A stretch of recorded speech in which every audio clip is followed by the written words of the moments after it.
Hi, everyone. Welcome to our session today. I am so excited to introduce you all to our speakers. The purpose of this session is to give all of you attending a taste of the Crossroads Emerging Leaders Program. The Crossroads program is a global program for first and family to college students from low-income backgrounds in over 115 countries. I am excited to tell you more about the program after we hear from our speakers for today. I'm really excited to introduce Harvard Business School faculty member and someone who's been involved with the Crossroads program for the last couple of years, Kristen Fabi. Thank you for joining us, and really excited to have an amazing industry leader here, co-founder and CEO and author of Girl Decoded, Rana El Kalyoubi. Thank you for joining us. Before we get started, we'll just show a brief video from our co-founder of Crossroads, Kareem Lakhani, about the Crossroads program.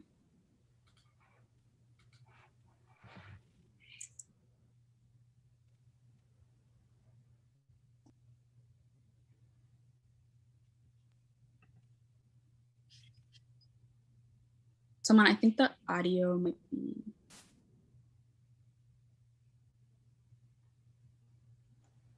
Is the audio too low? I couldn't hear it, but maybe that was just me. No audio. I couldn't hear it either. No audio. Either. All right. Kareem has great facial expressions, though. Okay, well, I want to get started, and I know we have students. I think I can do it now, Chara, if you want to. Okay, go ahead. Go for it. All right. We'll take a beat. Faculty member at the Harvard Business School and co-founder of the Crossroads Emerging Leadership Program at Harvard University. I would love to invite all young people in the world to consider applying to our program.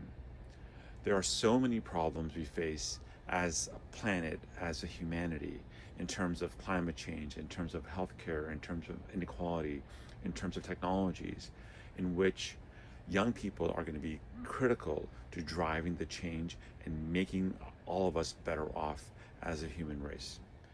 The program is designed to do three things. One is to give you the tools you need to meet your ambitions with regards to the change you want to have in your societies, in your countries.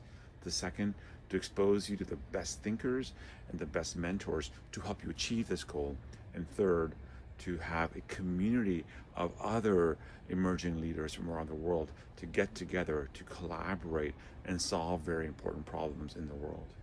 The mission of the Harvard Business School is to educate leaders who make a difference in the world.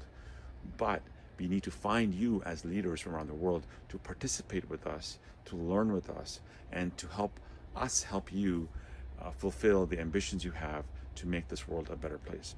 I really hope you consider applying. I really hope you participate, and look forward to meeting you in person. Thank you.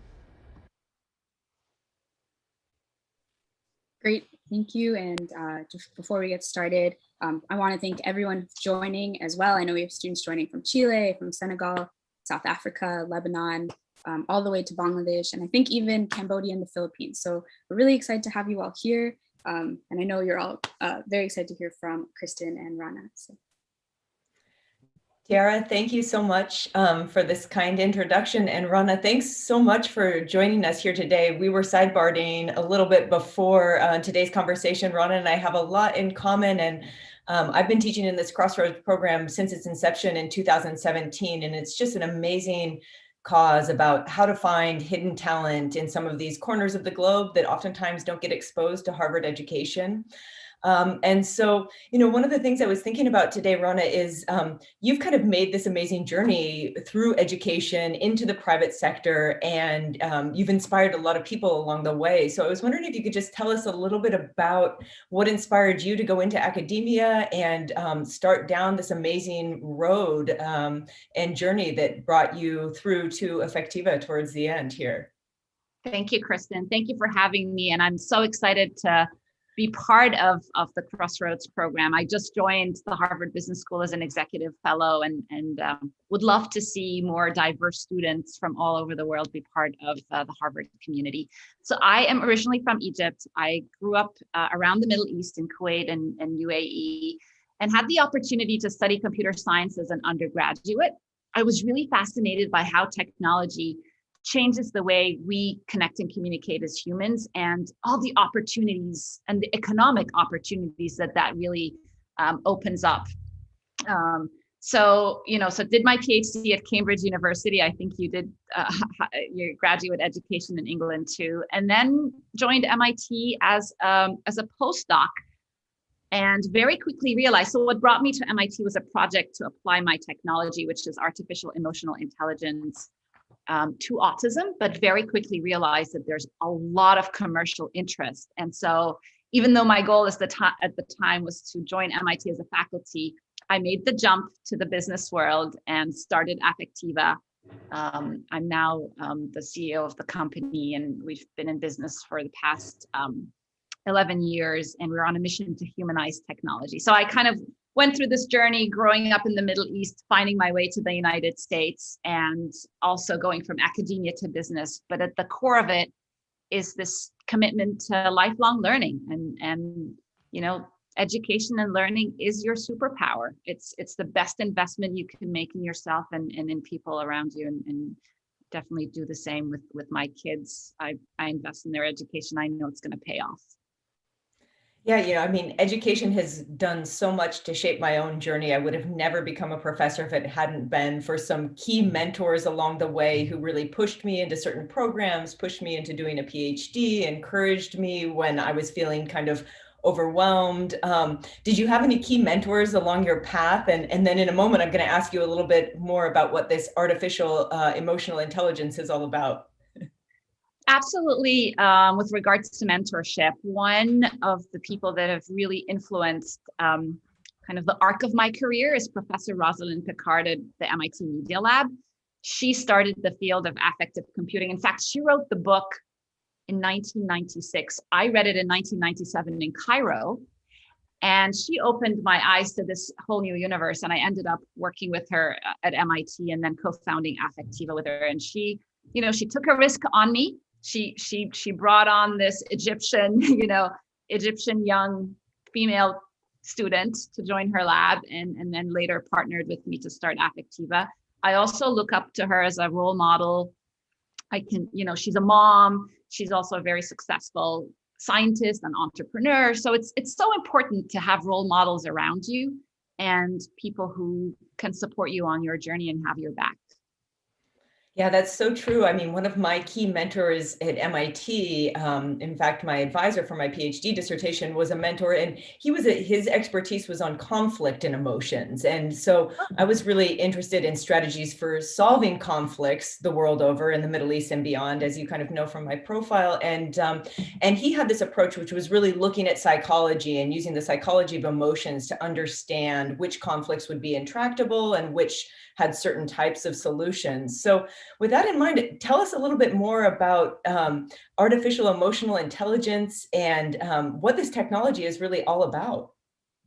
Well, you'll know from your research and background that our emotions influence every aspect of our lives, right? How we make decisions, be it a small decision or a big decision, how we connect and communicate with one another, how we build trust and loyalty, which of course ties into our relationships at the individual level, but also at, as countries and organizations. So I had this insight way back when I started at Cambridge that a lot of our communication is digitally mediated. Of course, it's now even more true because of the pandemic.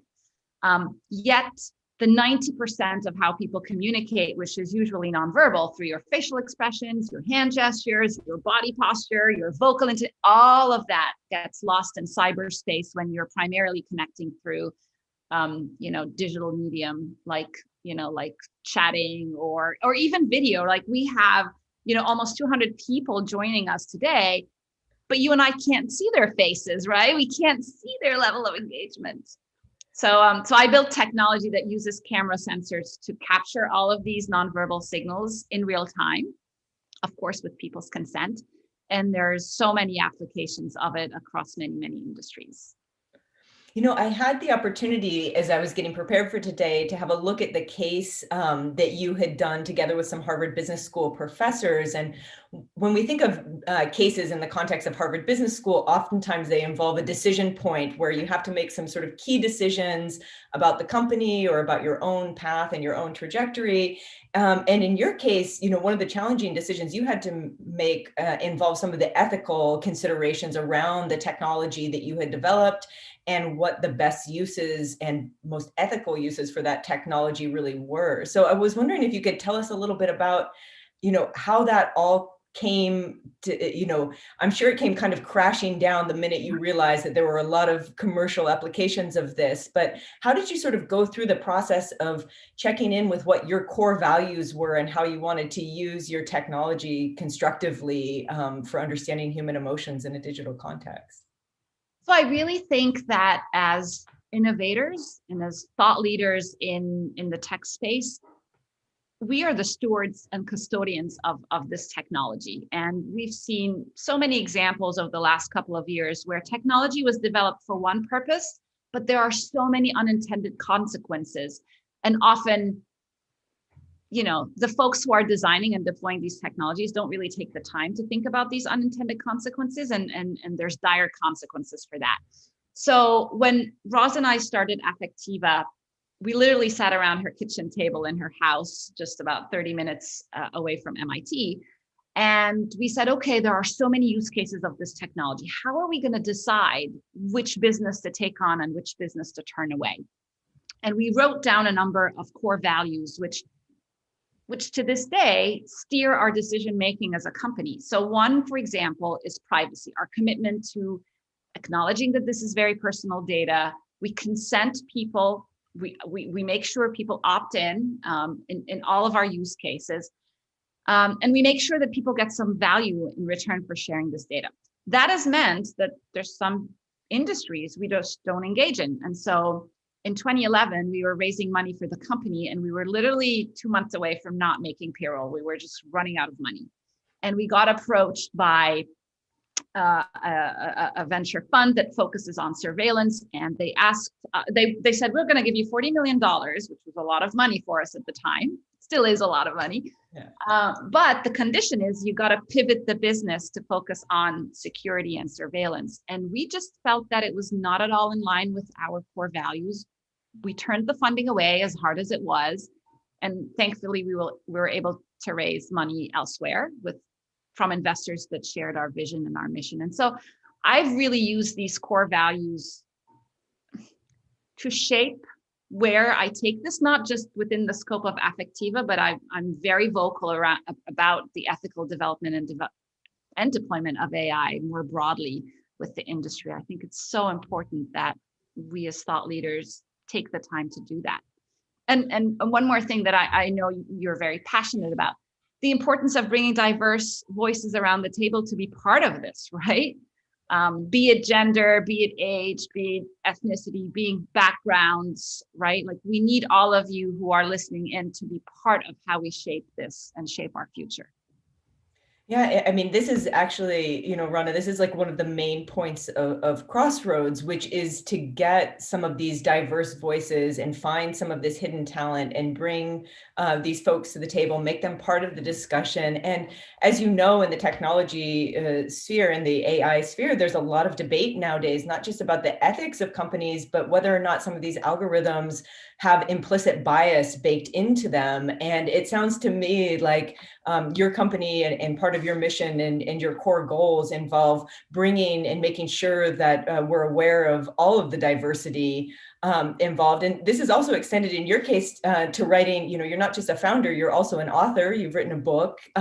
So could you give us maybe kind of the back jacket cover of the book a little bit to pique everybody's interest here? Yes, so I started writing Girl Decoded about three and a half years ago now. It launched last year, right in the midst of the pandemic. The paperback launches in April, and I'm excited about that. So it's called Girl Decoded, a scientist's quest to reclaim our humanity by bringing emotional intelligence to technology. And it really is, it's a memoir. It follows my journey growing up in the Middle East and, becoming kind of first in academia and then becoming an entrepreneur and CEO. At the same time, it takes you behind the scenes of what does it mean to build emotion AI? And, How do you do that? And what are the use cases? And what are the ethical and moral implications in a way that's very accessible? I wanted it to be accessible to everybody in the world, regardless of your background or your experiences. And my hope is that it inspires, especially young people out there who are contemplating a career in technology. I do really think it's an amazing field to be in, with lots of innovation and potential. So hopefully it inspires people. If you had to give any advice, so for some of our listeners out there and the people who are joining us, we probably have a lot of young people on the call who are keen to pursue this type of career path themselves. If you had to give any kind of kernels of advice or any accumulated wisdom based on your own experience, what would you say kind of some of the most important things have been? I think number one is pick something that you are passionate about and become the domain expert in it. And this is where the Crossroads program could be really powerful, right? Because it's kind of it's an opportunity to explore something that you're excited about and structure it and build a framework around it. Number two, I don't know about you, but I have and had a lot of inner voices of inner doubt, right? And so don't let, and often it's gotten in my way. So my advice would be, don't let your own self be the biggest obstacle in your way, and find mentors and champions and sponsors around you who can cheer you on when you need it. And then number three is the power of a network. I wish, if I had any advice to give my younger self, it would be to invest more in my network of people I know and my relationships, because it opens doors. You never know where it will lead you. Sometimes, you pay it forward. And I didn't do that until, more recently in my career. And so again, the Crossroads is an opportunity to find like-minded people, and it will take you on a journey. You don't necessarily know what the outcome is or what the output is, but it's usually exciting and leads to amazing things. I don't know, how about you? I can sympathize, especially or empathize rather, maybe with your first point about sort of putting yourself out there and kind of not second guessing yourself or needing the confidence, even at this sort of a little bit of a later stage, maybe mid-career stage where I'm at now, and I've been a professor for 10 years, sometimes I second guess myself.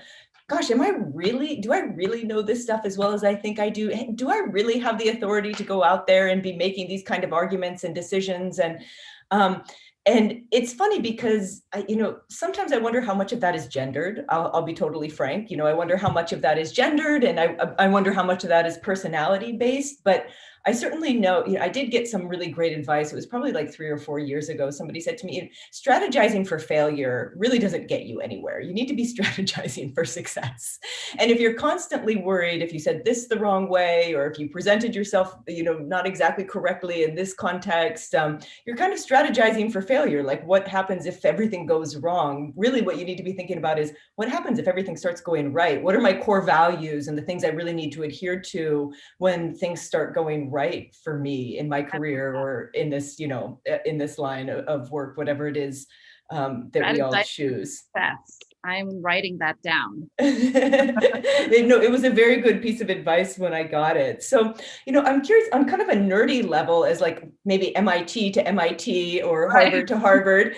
I was sort of in some of my own work where we try to think about I try to think about issues of social cohesion and how we can build empathy between people who have, been in situations where there's been conflict, atrocities, violence, really horrible and oftentimes life-altering events. And I was, a lot of people in my field are thinking about using some of these wearable technologies to tap into the layer beyond what people say at face value. So what people are sometimes, we have this, what we talk about in surveys as social desirability bias. People won't actually say what they're feeling. It might be a little bit too controversial, not socially acceptable, but you can maybe tap in to people's emotional responses or their, kind of their facial expressions. But then some of the detractors in my field say, well, some of these measures are a little bit noisy. It's hard to get some of the noise out of these measures. Have you been involved in that debate at all? And tell me what you think about that. Yeah, so one of our main business units focuses on audience measurement.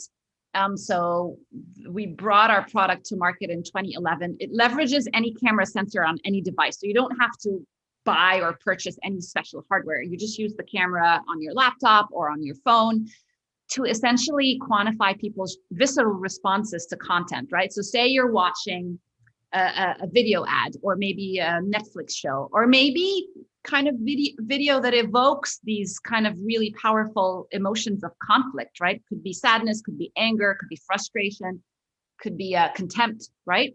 Well, we are able to capture these moment by moment at scale, right? You can have thousands of people watch this content. You can still use a survey at the end to ask them how they feel about all of this, but it's very different than this subconscious emotional response that we often see when people watch this content. So to date, we work with a third of the Fortune 500 companies in 90 countries around the world.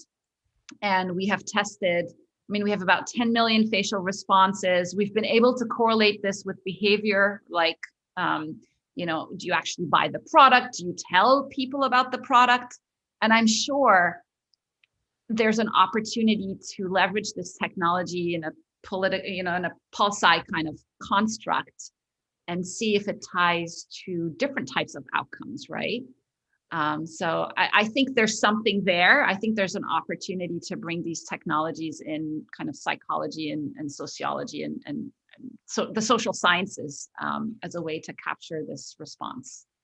Yeah, I certainly think there are, and in some of my previous work, one of the things that we had done was to try to understand the type of appeals that leaders can make to their populations to get people to basically set aside violence and look at more collaborative and socially constructive ways of interacting. So what are the type of appeals that people respond to? So when I heard about your work and read about Affectiva, I thought, oh my goodness, this is one of the things that would be directly consequential for the type of research that we do in the field of post-conflict reconciliation, transitional justice, peace building efforts. And so we're going to have to talk offline about some of these synergies. So as we're getting kind of ready to wrap up our conversation and open things up to the floor for students who might have questions or prospective students who might have questions, I was wondering if you could maybe tell us, what do you, so after this year with the pandemic, some people, I've heard all sorts of different things, and it's hard to get a read on it, right? Because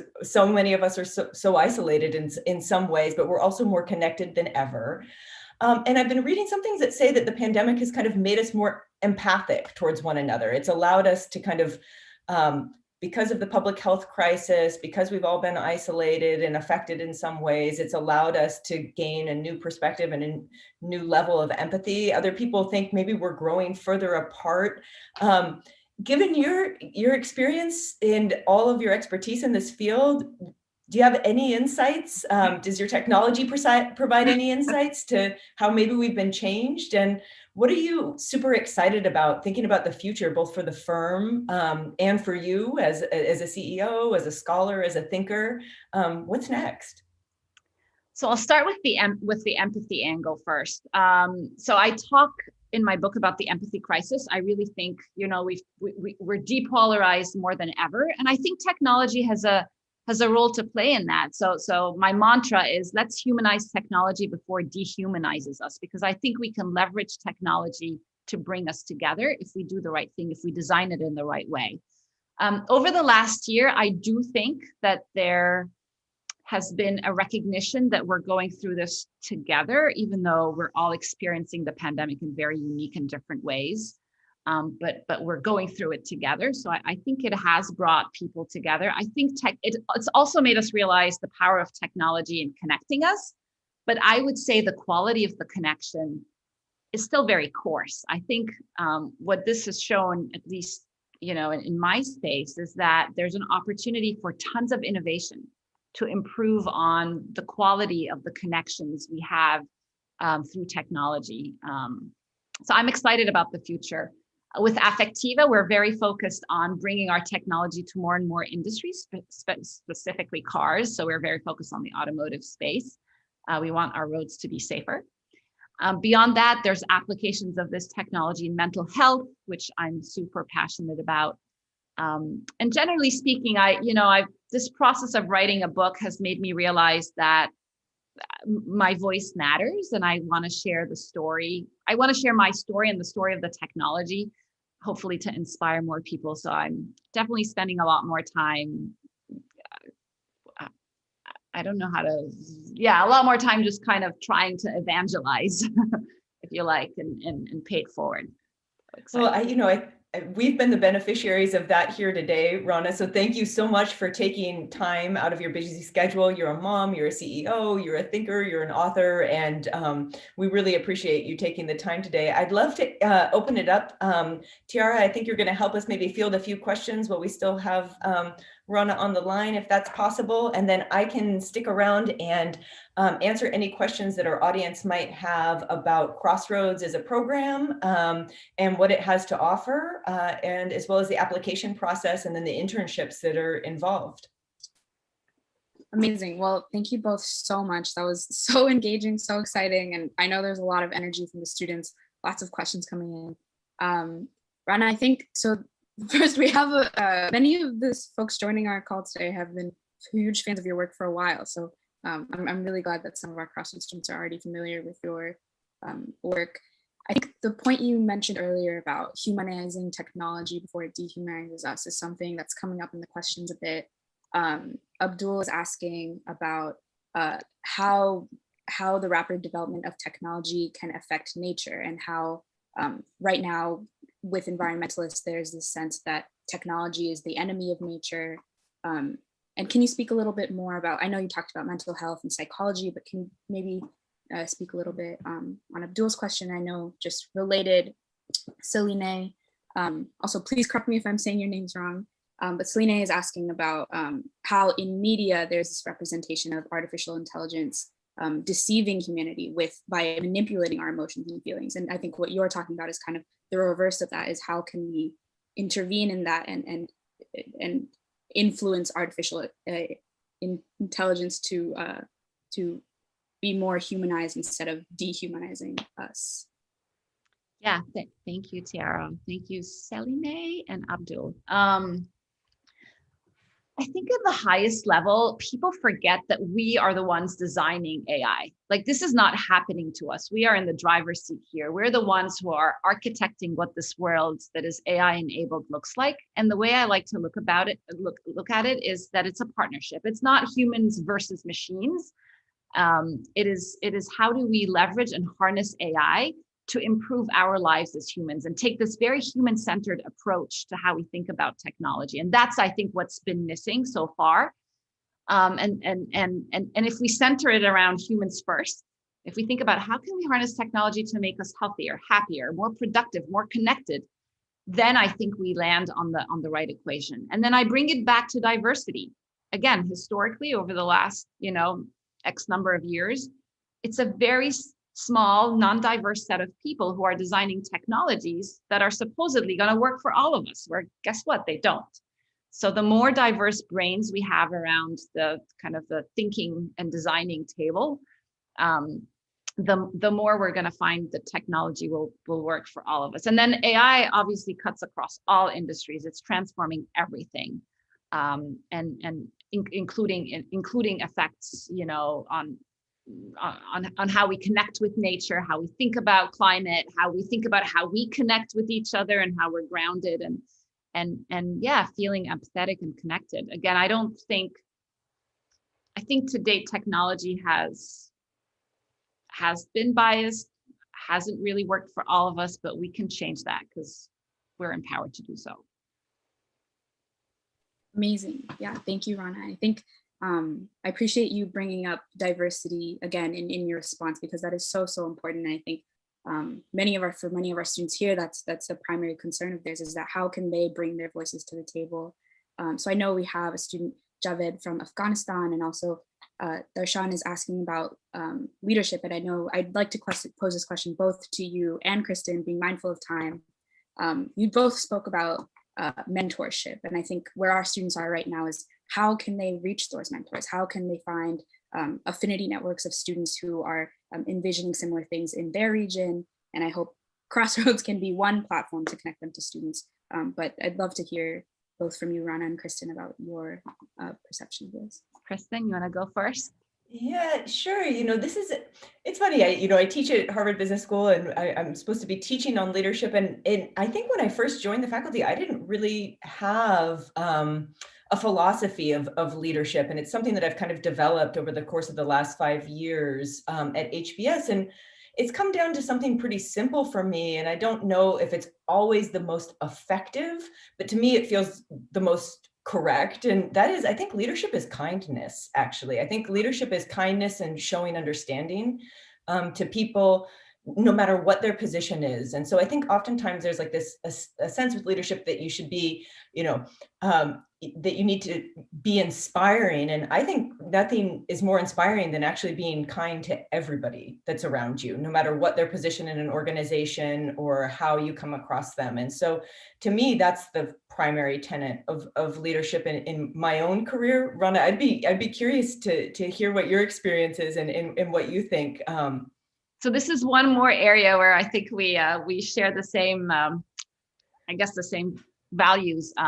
I've been talking a lot about empathetic leadership, especially in the last year. So leading with empathy first and recognizing that people are going through their own challenges. We're all sitting in front of a Zoom, conference call like this one. You don't really know what's going on around, in my life, right? It looks great here, but you have no idea the chaos on either side of this.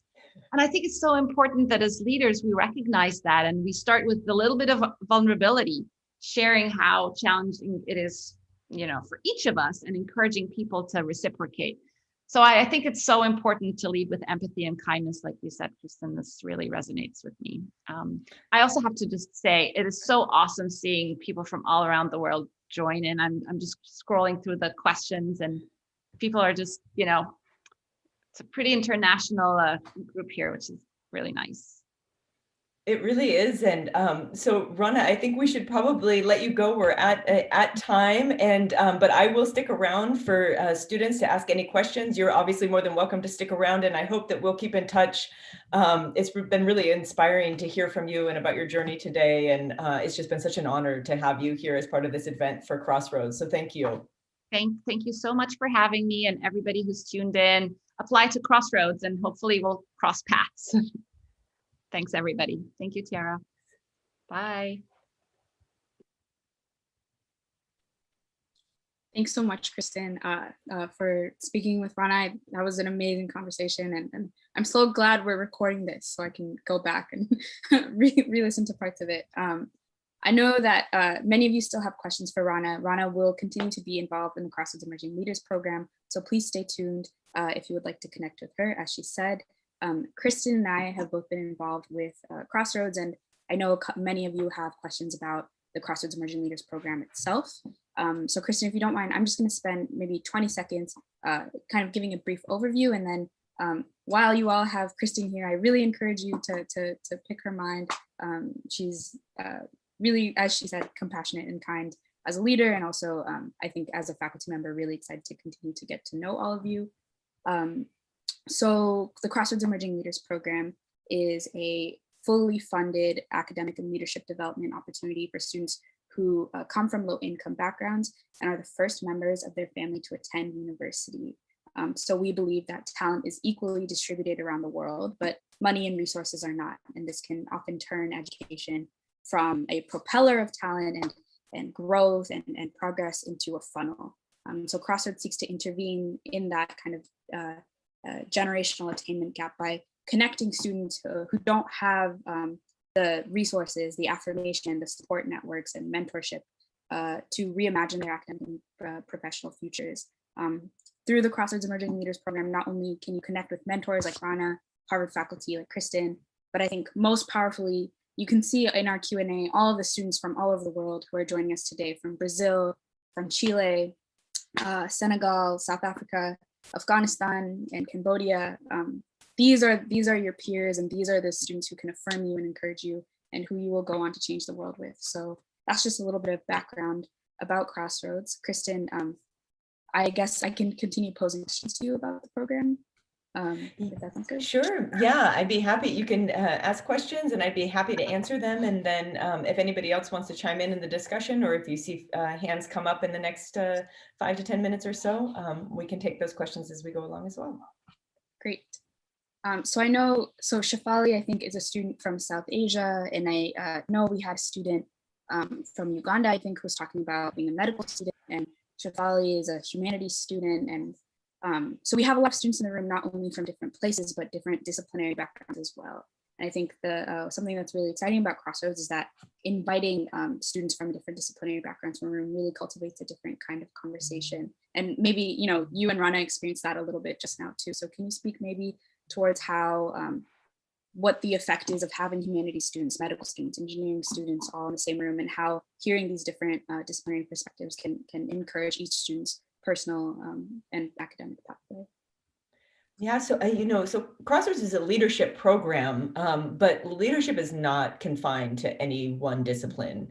That is one thing I know for certain, and I think as the years go by, I think we're realizing that some of these traditional disciplinary boundaries are more they can be helpful in structuring thinking, but when it comes to actually making leadership changes in the world, they oftentimes hinder more than they help. And so one of the things I liked most, or I do like most, about the Crossroads curriculum and the Crossroads student body is that we have students not only from an international spectrum, but we have students from across disciplinary backgrounds.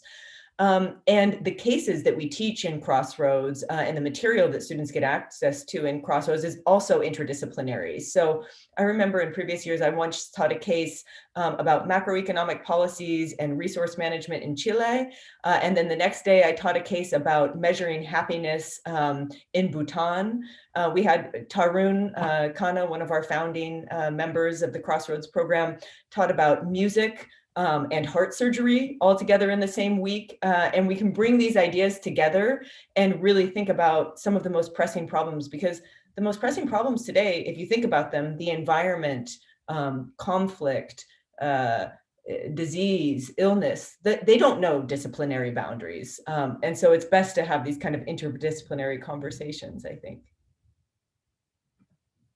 Yes, amazing. And once Kristen will join us for about 7 more minutes, I think, and then she'll log off. And then for all those with further questions, more concrete questions about what exactly you will be getting, I can take those on after. But I saw a really interesting question from an attendee who has remained anonymous, but they're asking about imposter syndrome. And I think that's a question that really applies to students who come from low income and first and family to college backgrounds. And can you speak a little bit about that? Yeah, sure. So, I think this is a real issue for many people. And so, I myself, I don't come from a super privileged background. So I went to a public school and made my way up through the public school system in a small town on the West Coast in the United States. And I oftentimes joke, I didn't even know what Harvard University was when I was applying to go to university. And now I teach at Harvard University. And so there are these moments in your life where you sort of take a step back and think, oh my goodness, how did I get here? But it's I think one of the best ways to conquer imposter syndrome, if there is such a way, is through practice, and is through meeting people like you who are passionate. And so if you set your mind to something and you work on it day in and day out, at some point you will get to the stage in your practice of that particular thing, whatever it may be, if it's music, if it's art, if it's social science, if it's technology, if it's medicine, you will get to a point where you've put in the time, you've put in the hours, and that you've learned some things along the way. And so part of it is about, I think, just diligence. And being diligent in your practice of what you are passionate about, and committing the time and energy to it on a regular basis, and not letting self-doubt sort of get you down. Yeah, amazing. That was really good to hear from you. And I think just to follow up on the diligence and passion point, I think having a program like the Crossroads Emerging Leaders Program makes it so that if you share your diligence and you share your passion with us, we will provide you with the affirmation and the resources and the network that will continue to kind of it's hard to unlearn imposter syndrome, but we will work our best to our semifinalists and finalists and everyone who's in the program. You deserve to be there and you deserve your voice at the table, and we will do everything on our end to support that. So thank you for that question. Kristen, I think we have time for one more question. There is a couple lined up, but if you have seen anything in the Q&A that you would like to mention, you can pull that out. But otherwise, one student is asking about what you see in leadership at Harvard and in the corporate world today, and what you would like to change about the way we perceive leadership. And maybe you can speak also towards how that works in Crossroads. Yeah, so I mean, I will go back to, I think we're living through a pretty transformative moment in human history on a number of levels, the pandemic aside, but especially one in which I think there's a broad acknowledgement that we need to bring a more diverse set of voices to the table in all aspects of work and life. And one of the challenges I've seen is that I think people recognize that, but affecting that change in organizations is very difficult. And is oftentimes almost a generational process, or it's a process that takes time. And there's a tension between wanting to see that change affected immediately and wanting to see that change happen now, and having the patience to kind of watch that change unfold. And so, as somebody, academia and even political science, my field was long dominated by a certain group of people, a certain subset of society, and we're trying to talk about problems, social problems that affect everybody. And I think we're realizing that we can't solve those problems or speak about those problems intelligently without bringing a diverse group of people to the table for solving them. And, I've also found that in my research on post-conflict reconciliation and reconstruction. So oftentimes people would say that certain people shouldn't be at the peace bargaining table because they're going to spoil the process.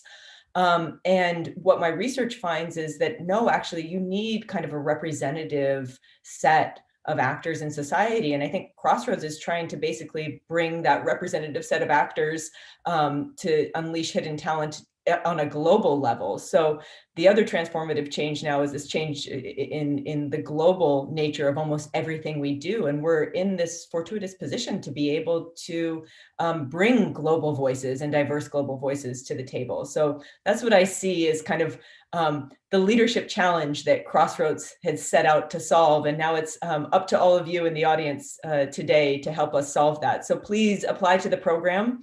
And I look forward to seeing you in the classroom this summer. Amazing. Thank you so much, Kristen. I think, yes, you can continue to meet Kristen and learn from her, and as well as our other faculty members and mentors like Rana throughout the Crossroads Emerging Leaders program. Our application is due on March 22nd. It only takes 15 minutes to complete, and you can continue to attend events like this, as well as a variety of other resources. Kristen, if you don't mind, one of my favorite things you said is that in your classrooms with Crossroads students, there's so much that you learn that you also take back to your HBS classrooms. And I think that's so powerful. And I think really speaking to the kind of generational movement of transforming our ideas of leadership and how we approach different disciplines, like you were just talking about. So thank you so much for joining us. Thanks for having me, and looking forward to seeing everybody in the Crossroads classroom. Thanks so much. Thanks, Kristen. Good to have you here. For folks with questions about the Crossroads Emerging Leaders program, so if you have questions about your eligibility, if you have questions about anything about the program, maybe you haven't heard back from us, I'm happy to take those kinds of questions now. I know we have a couple of them lined up. We're responding to some. If you submit your question in the Q&A, we will potentially type an answer, or I can just kind of go through and answer them out loud. I see Anman, we have an alumni of the Crossroads Emerging Leaders, an alumnus of the Crossroads Emerging Leaders program here. Thank you so much for joining us, Anman, and we look forward to staying in touch with you. I will go ahead and look at some of the questions now. I know we had a question about the Harvard X courses and what kinds of disciplines those are on. So we have 5 Harvard X courses that we will be offering to free for all students who qualify for this program. So if you're on this call and you're a first generation low income student, just by completing our 15-minute form, you will get access to these 5 free courses that will come with a Harvard X certificate that you can use on your resume, that you can show to future graduate schools. The 5 courses, they span an array of disciplines. If you're interested in the humanities, we have a course called Digital Humanities. So that looks at, it's a pertinent question from today because everything's online. So the question is, how can we use digital tools to answer historical questions? We have another course on entrepreneurship and emerging economies for those of you coming to the program with a business lens. If you have more of a health lens, if you're interested in medicine or public health, we have a program about strengthening community health worker programs around the world. If you're more quantitatively minded, we have a course about probability. And also if you're interested in entrepreneurship, again, we have a course taught by one of our, the co-founders of our program on launching breakthrough technologies. So I hope that answers your question. Abhishek has asked a question about how can Crossroads connect us to people who are working in the fields about which you are curious. Abhishek, that's a great question. That's actually the main purpose of the Crossroads Emerging Leaders program. So today in this session, you got to meet Rana, who is not only a CEO, but also really committed to diversity and leadership in academia.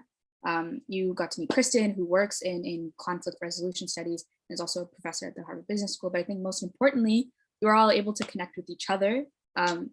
You are all young leaders from around the world, and I'm sure you all have similar questions about how is the world going to change and how can you change the world around you?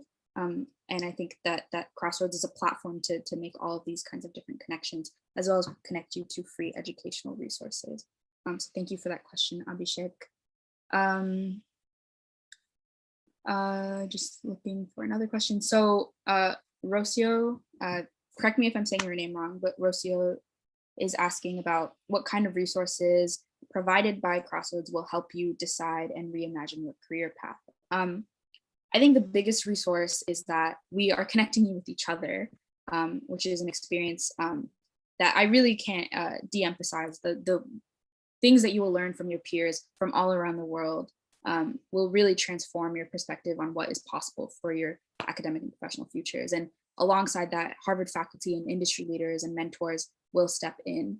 In terms of concrete resources, again, we have free Harvard X courses for all of our qualifying students with certificates that you can use. For our semifinalists and finalists, we have internship and mentorship opportunities. So the internship opportunities will be in region. So if you're in Latin America, if you're in the United States, if you're in Africa, if you're in South Asia, we have specific internship opportunities laid out for you in your region. And for our finalists, we can also provide funding opportunities. You can receive a smaller grant that you can use towards doing an internship that you identify, or to support a small language study, or to support travel that you may need to do to open yourself to the possibilities of the world beyond your home country. And if you are interested in social impact, we can also provide a grant of up to $10,000 to one of our Crossroads, to a few of our Crossroads finalists to run a community initiative in their hometown that addresses a pressing structural issue. So Rosie, I hope that was a helpful overview of the kind of resources that Crossroads can provide that will not only help you decide a career path, but can also encourage you to change and explore new worlds and again, connect you to peers from all over the world. Fernanda is a student who is studying international relations. So in our application, we request you to provide a description of the career choice that you have selected. Please just select whichever one fits best. You don't have to select the most perfect answer that most aligns with what you want to do, but just the best fit is okay. Your answer to that question will not affect your acceptance to this program. Syed is asking about what are the key aspects that determine whether a candidate is accepted or rejected. And so Kristen spoke about this a little bit. The best advice I can give you is diligence and passion. So if you're diligent about your application, you will receive so many resources from our team. You might not even know what to do with them. So just be mindful of the program deadlines, be mindful of the resources we are giving you and what you want to do with them. That's a key to success.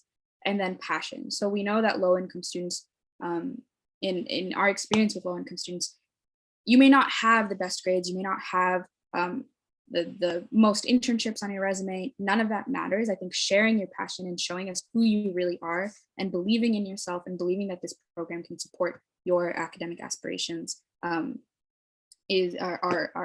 are possible and that Crossroads can help you get there. I do want to say there are technically no rejections from the program. Once you are accepted, if you come from a low income background and you are a first member of your family to attend university, you will receive benefits from our program. And the first 3 stages of the program are completely self-selected. So as long as you finish a Harvard X course, you have access to the next stage of the skills assessment. As long as you do the skills assessment, you will be invited to participate in more live seminars like this with Harvard faculty members and mentors. I hope that answered that question. If you have questions about your specific application, so for example, if you have a question about like, my sibling attended university, am I still eligible? The answer to that question is yes, you are still eligible, but a question specific to your applications, you should email us at celpglobal@gmail.com or message us through the submittable platform. I hope that makes sense. Another student has asked, when is the best time to apply to Crossroads? So the best time is right now. Our applications are due on March 22nd. You have 1 week to complete the application. The application only takes 15 minutes to complete. I really encourage you to apply to the program as soon as you can. We'll be launching our Harvard X courses soon. I also wanted to say that the resources that we can offer from the Crossroads Emerging Leaders program are essentially unlimited. And I think that's hard to believe, but there's no limit to the number of Harvard X courses that we can share with students, the certificates you can receive. So please share this program with your peers, with your friends, with other fellow low-income students, because like Kristen was saying, this really is a generational movement, and we really want to empower students who have been historically disenfranchised as much as we can. You can share these sessions, and we have the recording, share them on social media, get your peers involved. The biggest aspect of Crossroads is the community. Someone has asked, is it okay if the documents are not in English? Your documents can be in any language. I know you may have a university transcript that's in French or in Arabic. That's completely fine. In Spanish, Portuguese, all of that is fine. Please go ahead and upload those. In the chat, you can see we have shared all of our social media links and our email address. So please consult us there.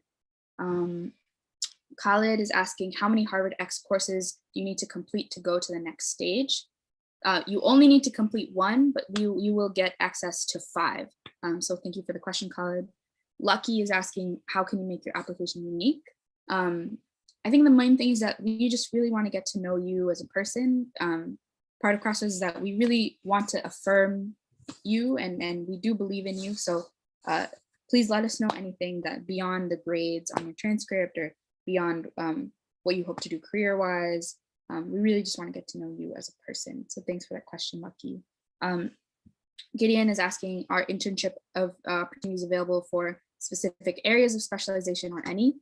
That's a great question, Gideon. Just like our program, the internships are provided across an array of disciplines. So for example, we have a partnership with an energy company in Brazil. We have partnerships with local NGOs who work in South Asia and everywhere along that spectrum. We also have mentors who will be providing more close support besides the internships, and those are also across an array of disciplines. So folks who work at Google, Harvard faculty members, or any variety of industry leaders or academics. Mohammed is asking, is it better to finish all Harvard X courses or is just 1 enough? You only need to complete 1, and if your time is limited, I urge you just to complete 1 course well, rather than try to complete 5 courses and feel stressed out. So please just be diligent about what is possible for you. Thank you for that question. Santiago is asking how many students are accepted into the Crossroads Emerging Leaders program. That's a great question. Like I said, all of our students receive benefits. So I urge you to complete your application. And again, competition is the exact opposite of what Crossroads is all about. We're really about democratizing and providing resources and encouraging affirmation. So please don't worry about how many other students are in the pool. You will receive free resources and mentorship opportunities through your participation in this program. There will be 500 semifinalists selected after that, and about 100 finalists who are eligible for the internship and mentorship and funding opportunities. The semifinalists have access to internship and mentorship opportunities. And all of our program participants have access to the free Harvard X courses, the skills assessment, and more sessions like this with Harvard faculty members. A student is asking how many times you can apply. You can apply, if you applied last year, you can definitely apply this year again. There's no limit on previous applicants. And if you're not accepted this year to the semifinalist or finalist round, you can also apply again next year. Someone has asked about proof of participation in this program. If you complete a Harvard X course, you will get a certificate that proves your participation in Crossroads and also in the Harvard X course. Another student is asking, is there a limit of attendees for every country? Like I've said before, we have an unlimited amount of opportunity that we can share with students. So there's not a limit of attendees per country. That's a good question. Mohammed is asking about, Mohammed is a student who applied previously and did not, was not selected as a finalist. I think the best advice I can give you is that your goal coming into this program should not be specifically to make it to the final stage, though I think your enthusiasm and energy is definitely something that can get you there. And it also doesn't mean, several of our finalists in the past have been previous applicants who did not make it. And then in subsequent years, they've applied and succeeded. I guess, like I've said to other students, the goal is really, if we can get to know you as best as possible, understand your passions and curiosities, that would be great. So we only have about 2 or 3 more minutes. I know there are many questions I did not get to. So if you have questions that are specific to your application, please write to us at celpglobal@gmail.com. You can also message us on social media. You can connect with us on LinkedIn. I'm going to open the chat really quickly. On the chat, you can share your LinkedIn if you want to connect with each other. Also, if someone has created a WhatsApp group for this session, please link the WhatsApp group in the chat, and I'm excited for you all to connect with each other. You will hear, if you have already applied to the program, you will hear back from our team within the next 2 weeks. We really want to get you all started on Harvard X courses as soon as possible. And again, I know someone has a question about the certificate for the program. You will get a certificate at the Harvard X round of the program. Great. Our team will stay online, just looking for more. Vasco is asking about questions, asking a question about how to apply for an internship. The internships will be made available to our semifinalists and finalists once they are selected, and we will provide insight on the application process then. Thank you for your interest in the internships, Vasco. Jitendra from India is asking about pursuing further education after this program. That's a great question. Many of our students go on to pursue graduate school either in their country or abroad after participating in the Crossroads Emerging Leaders program. And many of our students also go directly into working. So there's really a variety of ways for you to take your leadership skills from this program into the world after. Just want to double check that we've answered as many as possible.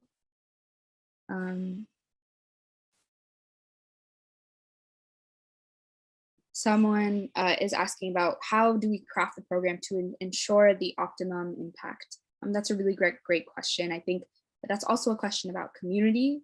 The most effective way we can run this program is if you're all in conversation with each other and encouraging each other. So I hope that you step away from this session with a sense of how you will be able to interact and learn from students from all over the world. I know, like, you can send in the chat if you're interested where students are joining from. We have students from Brazil, Afghanistan, Cambodia, and everywhere in between. So the community, I think, is the most effective impact that we have. It is, it's been an hour of this session. I know there's a lot of questions remaining. We're so excited for your enthusiasm for the program, and our team is here to support you at every possible step of the application process. So please write to us or message us on social media. You can also share this social session on social media. It was really wonderful getting to hear from some of you, and I hope that we have an event sometime soon that we can all see you at again. Our application is due on March 22nd. The links are in the chat. Please go ahead and fill that out. 15 minutes and you will unlock so many free resources and mentorship opportunities and potentially internship and funding opportunities. So don't miss out. It only takes 15 minutes. You can do it from your phone. You don't need a desktop computer to complete the application. I am really excited to continue to get to know you. We have a couple more events happening this week. On Friday, we will be having an application completion party for those of you who are lagging a little bit on completing it. We also have information sessions where you can hear from alumni of the program 2 or 3 times this week. Thank you all so much for joining, and I'm really proud of you for putting the time into coming to the session. And again, it was really wonderful to hear from Rana El-Kalyoubi. The title of her book is Girl Decoded, and we've sent that in the Q&A. And from Kristen Fabe, who is a professor at the Harvard Business School, who you will see involved in the Crossroads program for months and months to come. Thank you so much. And Saman, is there anything else from our end? No, that'll